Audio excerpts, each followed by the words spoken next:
Imagine a man carrying a heavy stone, not because he has to, not because anyone asked him to, but because a long time ago something happened and he decided that if he put the stone down, he would be admitting that it wasn't worth carrying in the first place. So he carries it everywhere. The stone gets heavier, his back bends, his pace slows, and every person he meets he introduces first not himself but the stone.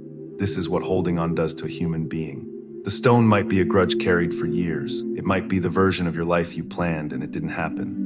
It might be what someone said about you, what you said about yourself, a failure you still haven't forgiven, a future you won't stop mourning before it's even gone. We all carry stones. Most of us don't even realize the weight anymore. We've simply adjusted our posture to accommodate it. The Stoics had a name for the habit of carrying what we cannot change. They called it the misuse of the mind. And they had a precise, practical answer for it, not vague advice to let it go, but a philosophy so clear and actionable that it has helped people through slavery, exile, war, grief, and the slow erosion of everything they thought they needed. Today, that philosophy is yours. 7 lessons on the Stoic art of releasing what is not yours to carry and the extraordinary freedom that lives on the other side. The dichotomy of control, the most important idea in Stoicism. Before we go into the lessons, I need to give you the foundation that makes all of them possible. Without this idea, the rest is just motivation. With it, the rest becomes a way of life. Epictetus, who we met in day 2, the former slave who became one of history's greatest philosophers, opened his entire handbook, the Enchiridion, with one idea. The very first line, the cornerstone of everything. Some things are in our control and others are not. Things in our control are opinion, pursuit, desire, aversion, and in a word, whatever are our own actions. This is called the dichotomy of control, and it is, in my view, the single most clarifying idea in all of philosophy. There are 2 categories of things in your life. What is up to you, your thoughts, your choices, your values, your effort, your response. And what is not up to you, other people's opinions, outcomes, the weather, the economy, your past, your body's aging, what others decide to do or say. The core rule: direct your full energy toward what is within your control. Release completely, deliberately, repeatedly, everything that is not. This is not passivity. This is the most disciplined, demanding practice a human being can undertake, because the mind, untrained, wants to control everything. It must be taught again and again where its power actually lives. Most of our suffering, the Stoics observed, does not come from what actually happens to us. It comes from spending energy on what we cannot change and neglecting what we actually can. Everything in today's video is an application of this one idea. Let's apply it. What is yours to hold? Drawing the line precisely. The first and most important step in the Stoic art of letting go is knowing, with precision, what you are actually allowed to hold. Most people approach this vaguely. They say, I need to let go more, and then they either let go of things they should be taking responsibility for, or they hold on to things they have no business gripping. Both mistakes are equally costly. The Stoics gave us a sharp instrument for drawing this line. Ask, about any situation causing you distress, one direct question. Is this responding to my choices or to something I did not choose and cannot change? If it responds to your choices, engage fully. This is your domain, your effort, your honesty, your discipline, your response. These are yours and you are responsible for them. If it does not respond to your choices, release. This is not your domain. You may observe it, accept it, prepare for it, but you may not spend your inner life trying to control it. When your choices are yours, how you treat people, whether you keep your word, the quality of your effort, the honesty of your communication, the values you act from, these belong to you entirely. 2 results are not fully yours. You can influence outcomes, but you do not control them. You can work brilliantly and fail. You can do everything right and have it not work. The Stoics were clear, attached to the action, not the result. 3 other people's responses are not yours. How someone receives what you say or do, their judgment, their feelings, their choices, these are theirs. You may care, but you may not control. Confusing care with control is one of the great sources of relational suffering. Marcus Aurelius returned to this line, this border between his domain and not his domain, constantly in meditations. Not because he had mastered it, but because the untrained mind continuously tries to cross it. And the work of the philosopher, the work of the person who wants to live well, is to keep drawing it back patiently every single day. Your practice: write down 3 things currently causing you anxiety or distress. For each one, ask, is this within my control or outside it? Then, and this is the hard part, commit to only acting on what is within it. Not the rest, not today. The grip that destroys. What happens when we hold too tight here is something the Stoics noticed about human nature that is as true today as it was 2,000 years ago. We tend to grip hardest the things that are already slipping away. When a relationship starts to feel uncertain, we grip tighter, and often, that very grip accelerates the distance. When a career or status feels threatened, we cling, and the clinging makes us smaller, more desperate, less ourselves.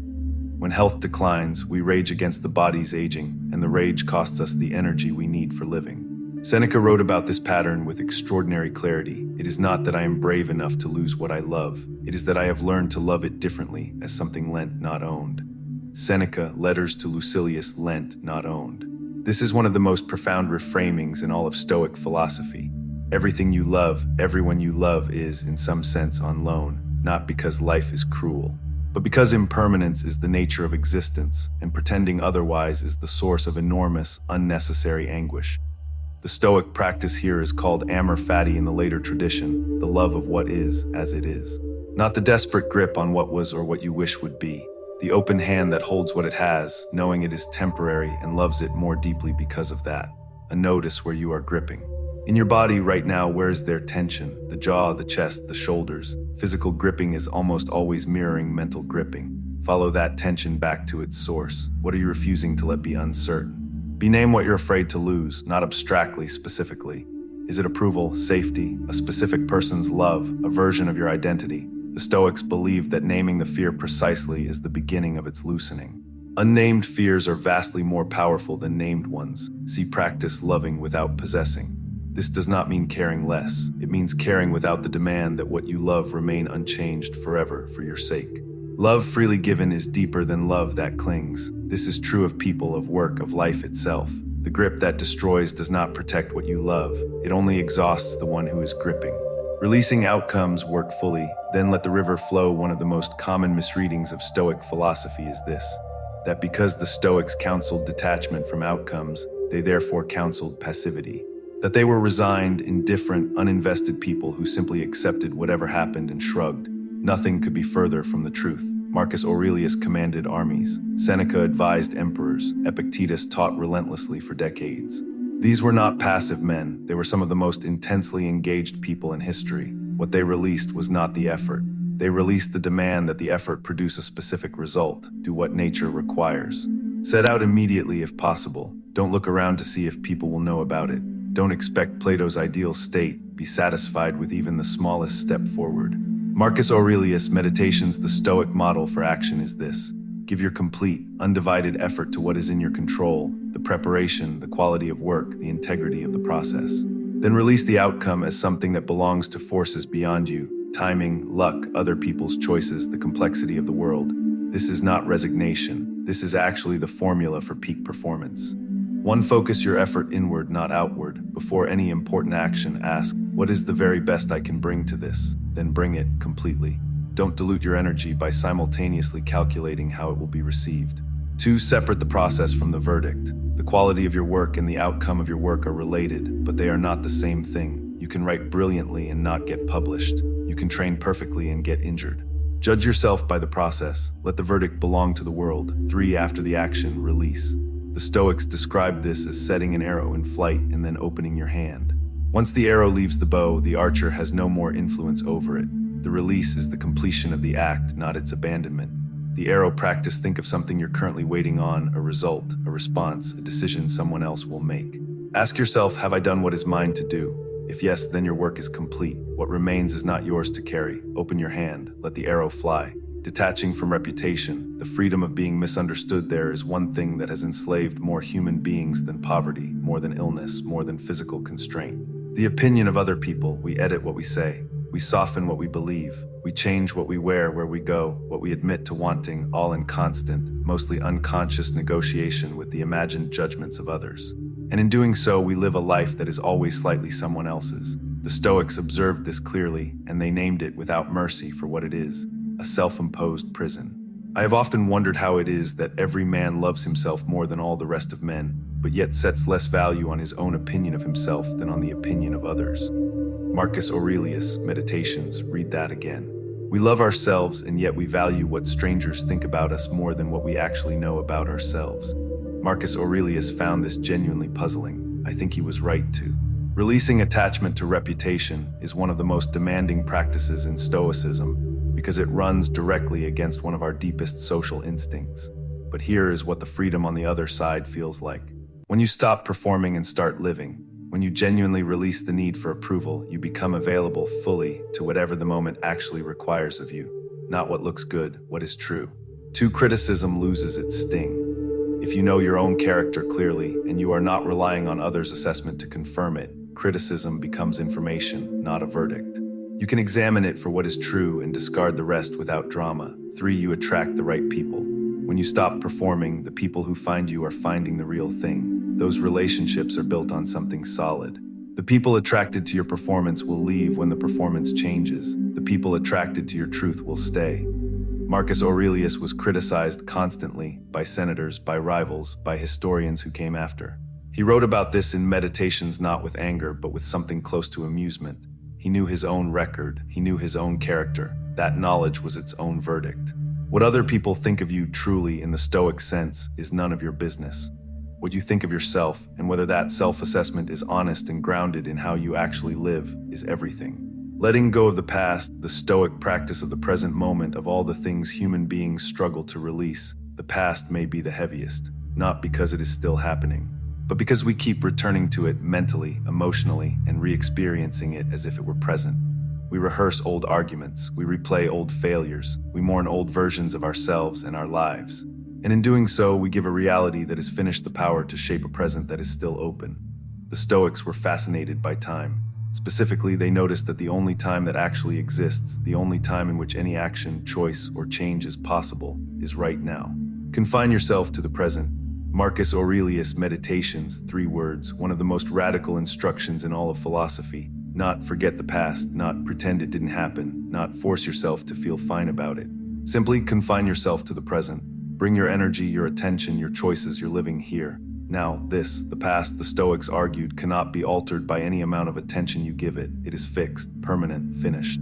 The only question that matters is, what do you do now with who you are now in the circumstances you have now? Let what happened be true. The Stoic release of the past begins not with denial, but with full acknowledgement.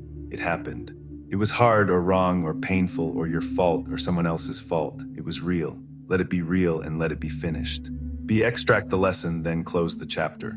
Seneca believed that experience only becomes wisdom when it is consciously processed and then released. Carry forward what the past taught you. Leave behind the emotional weight of reliving it. The lesson is yours, the wound is not required. Practice the present physically. When you find yourself mentally in the past, notice it, name it, then redirect to something real and immediate. The texture of the surface under your hands. The sound in the room, the breath in your body. The present always has a door back into it. Marcus Aurelius lost children, friends, colleagues, and years of his life to war and plague. He did not pretend those losses were small, but he kept returning in journal entry after journal entry to the present, because he understood that it was the only place where life could actually be lived. Releasing people you love, the hardest letting go of all. I want to address something directly, because I think it is the hardest application of everything we have discussed today. Releasing people you love, not releasing them from your life necessarily, not removing your care, but releasing the grip, the demand that they be different, that they stay, that they return, that they choose you, that they heal, that they understand. Epictetus lost people. Marcus Aurelius buried his children. Seneca wrote about grief with a depth and humanity that surprises people who expect Stoicism to be cold. These were not philosophers who had no attachments. They loved deeply, and they understood that love and control were entirely separate things. Never say of anything that I have lost it, only say I have returned it. Is your child dead? It has been returned. Is your wife dead? She has been returned. Epictetus, the Enchiridion. I know this quote sounds harsh the first time you hear it. Please sit with it. Epictetus is not dismissing grief. He is offering a reframe so radical that it changes the entire relationship between love and loss. What we call loss is, in a cosmic sense, a return. Things and people move through our lives. They are not diminished by the moving. Neither is the love. One, release the demand that people be different. You can want better for someone. You can express that want clearly and honestly, but the Stoics were firm. You cannot control another person's choices, healing, growth, or path. Accepting this is not giving up on them. It is respecting their freedom and reclaiming yours. 2, distinguish love from ownership. The controlling kind of love says, I need you to be a certain way for me to feel okay. The Stoic kind of love says, I love you as you are, and I am okay regardless of what you choose. The second kind is harder. It is also the only kind that actually serves the other person. 3, let grief be grief, not permanent residence. If someone you love is gone through death, distance, or choice, you are allowed to grieve. The Stoics grieved. What they refused was to let grief become their permanent address. They allowed it to move through them, honored it, and then returned gently to living. The open hand can still hold. It can still feel the weight of what it loves. It simply does not crush what it carries. All of today's philosophy comes down to one physical image that I want you to carry with you. An open hand. The closed fist grips, it holds, it controls, or tries to. And it slowly, inevitably tires. The clenched hand cannot receive anything new because it is too busy holding what it already has. The open hand can hold gently, lightly, without demand. And when the time comes, it can release without violence, and then it can receive again whatever comes next. The Stoics lived with open hands, not empty hands, open ones. There is a profound difference. Ask yourself at every moment, is this necessary? Marcus Aurelius, Meditations. Here is a simple daily practice, the open hand morning, that synthesizes everything we've covered today. 1. At the start of each day, write down what you're currently gripping. One thing, the thought, the outcome, the person, the narrative, name it plainly. 2. Ask one question about it. Is this within my control? If yes, commit to your best effort on what you can actually do. If no, write the word released next to it and mean it. 3. End the day with a single sentence in the same journal.